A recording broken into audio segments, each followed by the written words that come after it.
I just want to go ahead and say something. There's probably some other videos that might be well put together, better termed, and better visual to do this. But some of the ones that I've seen, they, oh, you can do this while it's in your car. But me, I'm going to go ahead and drop the subframe, or they got it up on a lift. Man, this is for the average Joe that ain't got no darn lift, don't have the accessibility to drop the subframe, or don't feel like messing with it. This video is for you, the average Joe, with your average Harbor Freight tools. You just get her done in your driveway. Welcome back to How I Did a Garage, everybody. So today I'm going to start on changing the head gasket out on this 2012 Chevy Malibu. Already got some of it taken apart.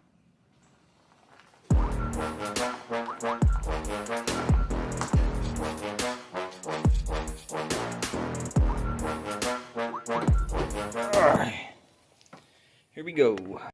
First, to do this, you'd have to unscrew this, which I've already got done, and take off your oil cap, which I've already done. And then underneath here, right here, you gotta undo that to get it up from the throttle body. Once you do that, pop it off from back here. Bolts for the valve cover. Take off your coil packs with a, I believe, a 10mm screw for those, of course. Undo this, and let me see here. Let me see. Undo this clip from one of these lines, and then pull it off. Now would be a good time to drain the radiator fluid, drain the oil out. Jack stands, use them. That'll save your life.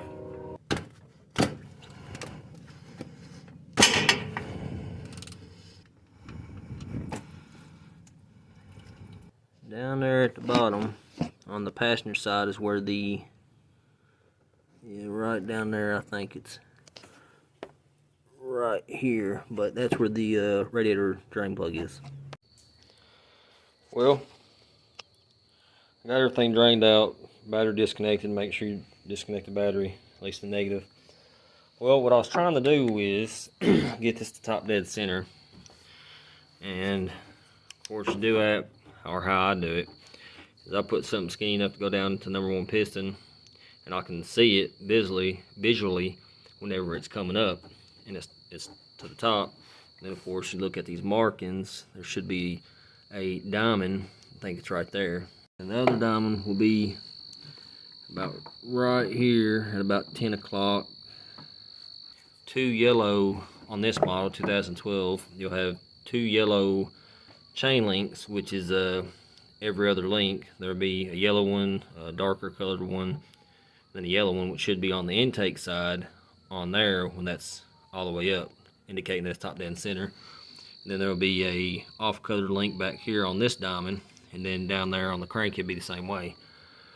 And how I was trying to do it, which I've never had no issues before, is with a 24mm wrench, put it right here and turn it. But when I was spinning it, trying to get everything in line, because I don't want, I was trying to get it in line to take it apart, so it's where it's supposed to be. This intake cam sprocket started slipping in the chain, so now it's all out of whack. I don't want to cause the pistons to be, or the valves to be slapping on the pistons, so now I'm going to have to take it apart as is and then just put it back together with everything lined up. But it's no big deal, it'll work out. So now, since I'm at this point, I'm going to go ahead and start disconnecting all these wires to the injectors, the fuel rail, the intake, peel it off. And then I'm going to start working on the exhaust, getting it ready to come off. And from there, probably take this wheel off and get to everything from that side. I'm going to go ahead and disconnect it and then show you what I had to disconnect after I did it. So I got most of the things disconnected. I got all the bolts out of this intake manifold. Got this hose off and I pushed it to the side over here. There was the wiring harness for the injectors right here, which came across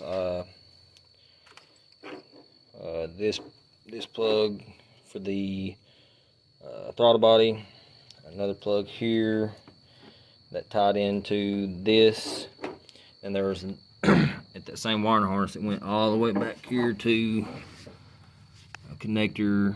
I don't know where it's at now, but there's a plug back here, and I disconnected this from the intake over to this. I'm just going to go ahead and keep the fuel rail or the hose on the fuel rail. I'm just going to pull the injectors and everything, put it to the side. There was a plug-in back here.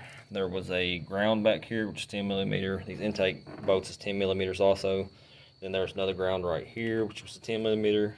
And of course, plug-in right here, cam sensor. And I'm about to go ahead and take these off. And before you do this, unscrew this, which I've already done, and hit that, cover it up so it don't squirt out, and relieve the fuel pressure. This has been sitting for a while, so it didn't have a whole lot in there, but it still had some. Take these out, put your bolts in a safe location, and wiggle it out. Injector should be in there. I'm just going to set this to the side and leave it there. Then I had all these bolts taken out, so I'm going to try to pull this out, see what's still connected. The dipstick tube, I forgot. So there was a bolt here for the dipstick, 10 millimeter. Then there was a hose right here. And then there was a wiring harness zip tied right here. Once you do that, so for the back half, the exhaust manifold, of course, you got your O2 sensor. I just went ahead and disconnected the plug, and I want to keep it in there. Well, once I get it out, I'm going to take it out because I want to have to replace the exhaust manifold because there's a crack in it. I think it might be a common issue with these, but I don't know. Once you get that disconnected from the plug back here, there is all these bolts holding onto the head, and then 3 of these, I dropped one, I need to get it to the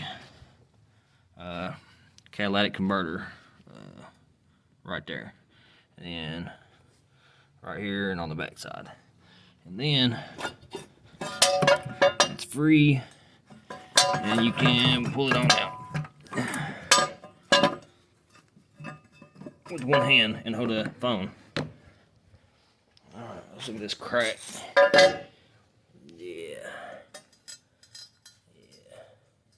Yep, getting the exhaust manifold. Instead of buying a new manifold, I went ahead and just welded this up. It turned out pretty good once I used the wire welder instead of the stick welder.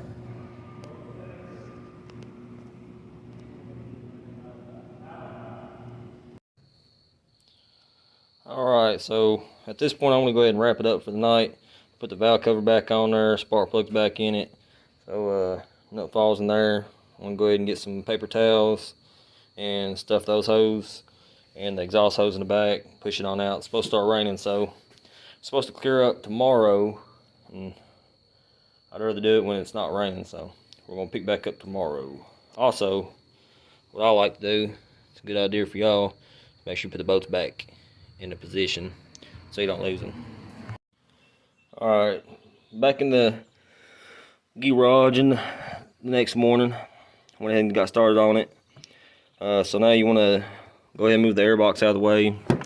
There's a bolt right here. Take it out. Then air conditioner hose has a plug that goes in there. Pull that out. Then I think you might have to take the air filter out, and there's a bolt in there. This one didn't have it. I guess somebody already had it out. Then you remove it. Wiggle it out. Then you would want to support your engine with something. You're about to take the motor mount out, disconnect these bolts, Then undo those 2 bolts, and as soon as you do that, those 2 bolts, it will drop. Pull it out of the way. Then you want to get you, while you're over here, get your wrench or breaker bar in my case, and put it in this little slot right here, not the bolt, but this slot. Loosen up the tension, pull the belt off. And now I'm about to take the wheel off and work on that. Getting this bracket off that the motor mount gets on, there's 3 bolts. One up here you can get pretty easily, and you get the bolt out. These 2 right here, I had to just loosen both of them up and then wiggle it out. I couldn't actually just pull the bolts out, so little tip. Then pulled the cover off right here to gain access to the bottom half. So now I'm ready to pull off the harmonic balancer. If you don't have, you will need a harmonic balance puller. This is what it looks like. I got mine from AutoZone. I went ahead and bought one because I do this frequently, but if you just need to do one job, you can always rent one. Whenever you're done with it, take it back. They'll give you money back for it. So, pretty good deal. So the harmonic balancer puller that I have is not big enough. These hose, I can get one bolt started, and the other 2, it's just right there at the edge. So for those who is going to go rent one or buy one, or you might have one you think it might work, this is the number. And it does not work. So I guess I'm going to have to go to the part store and rent or buy another one. Instead of going and buying one and renting one, I figured I would just modify mine and make it work. I've done this on the mill. I went ahead and slotted out all 4 slots, just enough to be able to get the bolts onto the puller.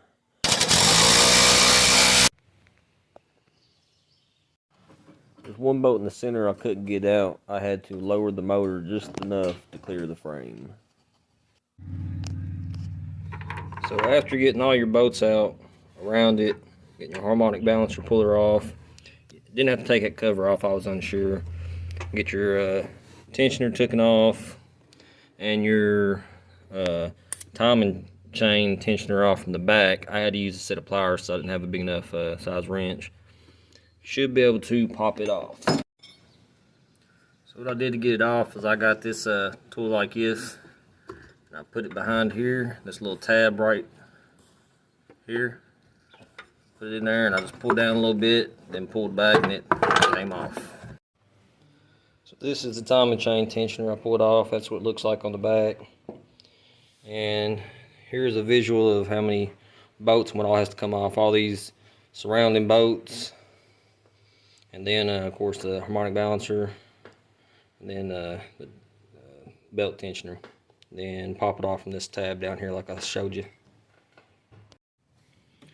So I got the bottom guide bolt out. Then you have to remove the plug from right here with an 8mm Allen wrench. Get that bolt out. That would just fall out. And then I had to put the 24mm wrench on here, or adjustable wrench, whatever you use. I kind of wiggled it back and forth while pulling up on this and set it to the side. Set this to the side. And now you should be able to pull that off like so.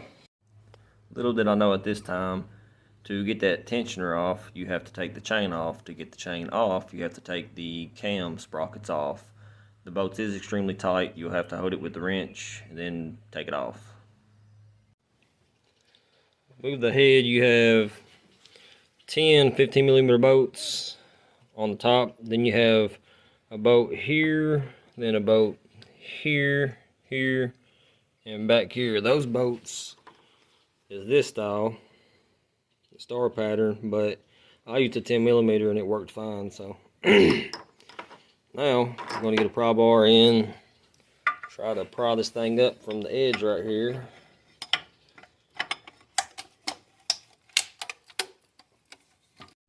So I'm going to go ahead and wrap up this video. I got the head off and everything. I'm just going to go ahead and make this a 2-part video, or maybe even 3-part if you want to see head work, how to work the heads and check them and whatnot. But I'm going to go ahead and wrap this up. It's going to be too long anyway, so